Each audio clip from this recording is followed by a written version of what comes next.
যদি আজ রাতটাই তোমার শেষ রাত হয়, আজ একটু নির্জনে বসো।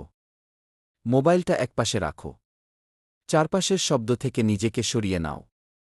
তারপর নিজের হৃদয়কে একটি প্রশ্ন করো, যদি আজ রাতটাই আমার জীবনের শেষ রাত হয়, হয়তো প্রশ্নটা শুনে তোমার মনে হবে, এখনও তো আমার অনেক সময় আছে। আমি তো এখনও তরুণ। এখনও অনেক স্বপ্ন বাকি, অনেক পরিকল্পনা বাকি।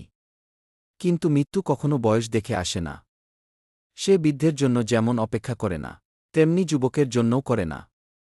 কত মানুষ সকালে ঘর থেকে বের হয়েছে, কিন্তু সন্ধ্যায় আর ফিরে আসেনি।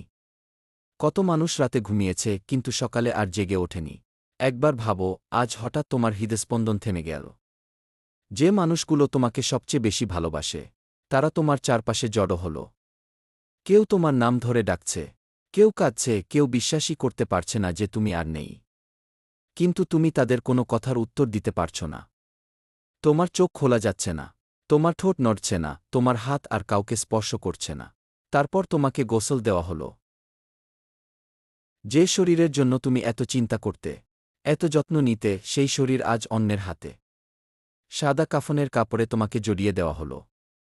তোমার দামি পোশাক, তোমার প্রিয় জুতা, তোমার মোবাইল, তোমার অর্থ, সবকিছু পৃথিবীতেই রয়ে গেল। তারপর জানাজার জন্য নিয়ে যাওয়া হল। মানুষ তোমার জন্য দোয়া করল। কেউ আন্তরিকভাবে কাঁদাল, কেউ হয়তো কয়েক মিনিট পরেই অন্য গল্পে ব্যস্ত হয়ে গেল। কারণ এটাই পৃথিবীর নিয়ম। এখানে কেউ কারো জন্য থেমে থাকে না। এরপর তোমাকে কবরে নামানো হল। ধীরে ধীরে মাটি পড়তে শুরু করল। 1 মুঠো, 2 মুঠো, 3 মুঠো, তারপর কবর ভরে গেল।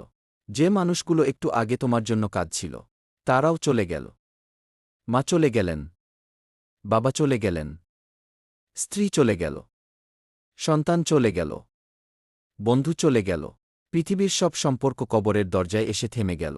এখন তুমি একা, এতটাই একা যতটা একা তুমি কোনোদিন ছিলে না। না আছে মোবাইল, না আছে টাকা, না আছে কোনো পরিচয়। নেই কোনো ক্ষমতা, নেই কোনো অনুসারী, নেই কোনো অহংকার। আছে শুধু তোমার আমল। হঠাৎ তোমার মনে পড়তে শুরু করল সেই নামাজ যা ব্যস্ততার কারণে ছেড়ে দিয়েছিলে, সেই তবা যা কাল করব বলে পিছিয়ে দিয়েছিলে, সেই কুরআন যা কিনেছিলে কিন্তু পড়নি, সেই মানুষ যার মন ভেঙেছিলে অথচ ক্ষমা চাওনি, সেই সময়গুলো যা অকারণে নষ্ট করেছিলে। তখন তোমার হৃদয় চিৎকার করে উঠবে, হে আল্লাহ, আমাকে আর একবার পৃথিবীতে ফিরিয়ে দিন। আমি বদলে যাব। আমি আপনার অবাধ্য হব না। আমি নামাজ ছাড়ব না। আমি সময় নষ্ট করব না কিন্তু তখন আর কোনো সুযোগ থাকবে না। কারণ পৃথিবী হল পরীক্ষার স্থান, আর মৃত্যু হল পরীক্ষার খাতা জমা দেওয়ার সময়। আজ তুমি বেঁচে আছো, আজও তোমার শ্বাস চলছে, আজও তোমার সামনে তবার দরজা খোলা আছে। তাই নিজের হৃদয়কে জিজ্ঞেস করো, আমি যদি আজ মারা যাই, আমার রবের সামনে দাঁড়ানোর জন্য কি প্রস্তুত? যদি উত্তর না হয়, তাহলে আজই শুরু করো। কারণ কবরের নিচে শুয়ে থাকা প্রতিটি মানুষ একদিন ভেবেছিল, এখনও অনেক সময় আছে কিন্তু মৃত্যু তাদের আর এক মুহূর্ত সময় দেয়নি।